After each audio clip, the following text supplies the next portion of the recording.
A short time ago, the U.S. military carried out massive precision strikes on the three key nuclear facilities in the Iranian regime: Fordow, Natanz, and Esfahan. Everybody heard those names for years as they built this horribly destructive enterprise. Our objective was the destruction of Iran's nuclear enrichment capacity and a stop to the nuclear threat posed by the world's #1 state sponsor of terror. Tonight, I can report to the world that the strikes were a spectacular military success. Iran's key nuclear enrichment facilities have been completely and totally obliterated. Iran, the bully of the Middle East, must now make peace. If they do not, future attacks will be far greater and a lot easier. For 40 years, Iran has been saying death to America, death to Israel.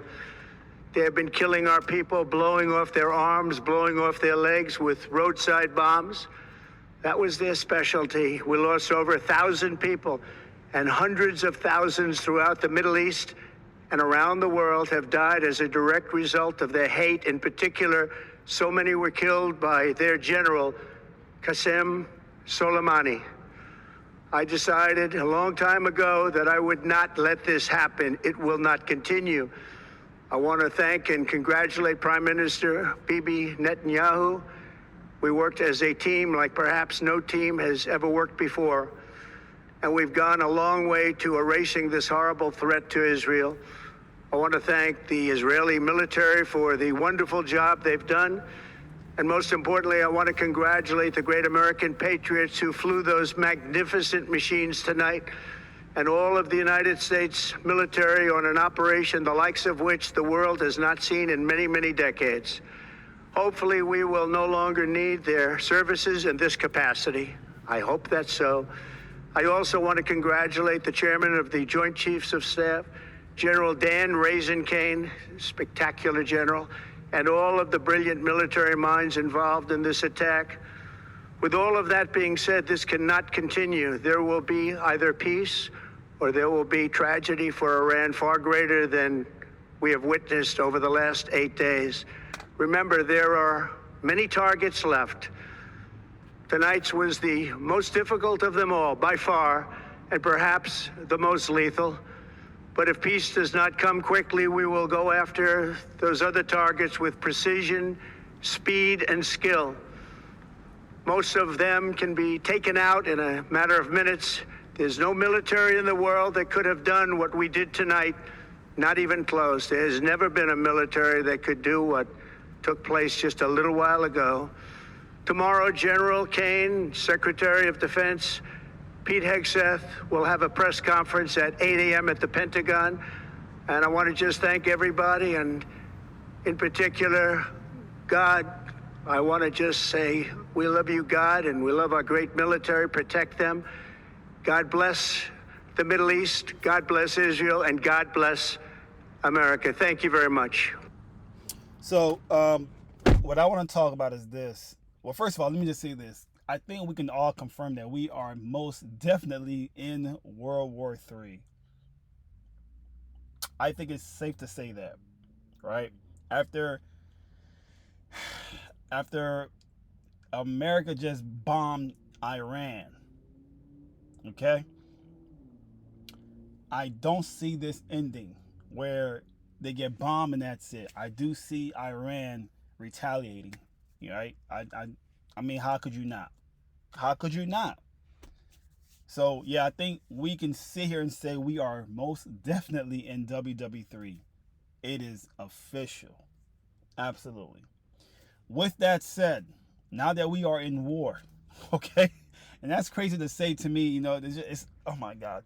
Now that we are in war, what I really want to talk about is, will this war basically affect the tech industry in America for the good or for the bad?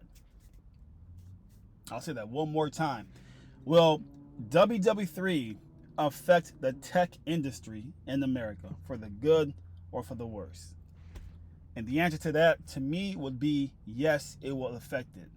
For the good, not for the bad, right? And the reason why I say for the good is because I think this will build or create a lot of jobs in tech, this war. Absolutely. Right? I think the main job that's going to be focused on or be created will be cybersecurity. I think a lot of government entities are going to need many individuals to work those jobs as a cybersecurity analyst. Security is important.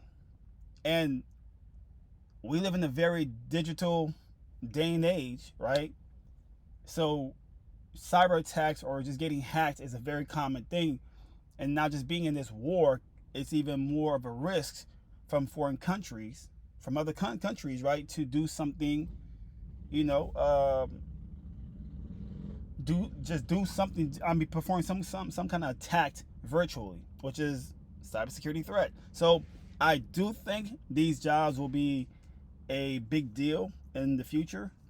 Yeah, man, it's just I see this happening. So I want to read something to you real quick that I found online, and it has a lot to do with cybersecurity, cybersecurity risks.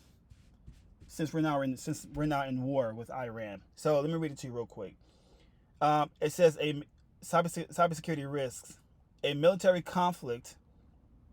Right now that we're in war, a military conflict could lead to increased cyber attacks, potentially from state-sponsored actors. The U.S. tech sector, with its vast digital infrastructure and intellectual property, will be a prime target for such attacks, leading to increased costs of cybersecurity measures, potential data breaches, and disruption of services. Basically, a prime target, a prime target is something virtually like that. Not that has now been increased because of this war. Like that is a prime target now that everyone lives on their phone. Everything is digital, right? So yeah, a prime attack is something virtual. So I do think this war will affect the tech industry for the good in terms of jobs being created. And those jobs to me are cybersecurity jobs. So now is the time to get in. Now is the time to figure out how to, obtain a job as a cybersecurity analyst for the government. Since now we're in war, and there's no telling how long this war may last. I don't know, but that's to me is. I won't say that's the beauty of this situation. I won't say that. I would just say the focus is going to be on virtual attacks, which is cybersecurity attacks. So that's something to really focus on. Is this war will create jobs in terms of cybersecurity? Absolutely. Security is now needed more than ever now that we are in war. So that's just my take on this. Yeah, man. So I just thought that was a very interesting video from President Donald Trump confirming that we did attack Iran, and this will affect the tech industry. This war will affect many jobs in terms of creating these new jobs of security, which is IT. So anyway, let me introduce myself finally. My name is Ario D. Juiced from juicytech.com. Be sure to join our email list newsletter. You can join the email newsletter by simply logging on to my website, which is called juicytech.com. I'll leave the website's link in the description box below. Down there, you'll find Juicy Tech. Go on the website, scroll all the way down, you'll see where to leave your email address, and you're all set. I post on LinkedIn, I post on TikTok, I post on IG. Feel free to reach out to me on those platforms if you wish to do so. If I can assist any way possible, let me know. But yeah, I hope you enjoy the video. Hope it was valuable. I hope this benefits you in some way, shape, or form. And I will be covering more about this situation as time go on. So thanks for watching. Much love to you. And I'm out here. Peace. Be safe out there.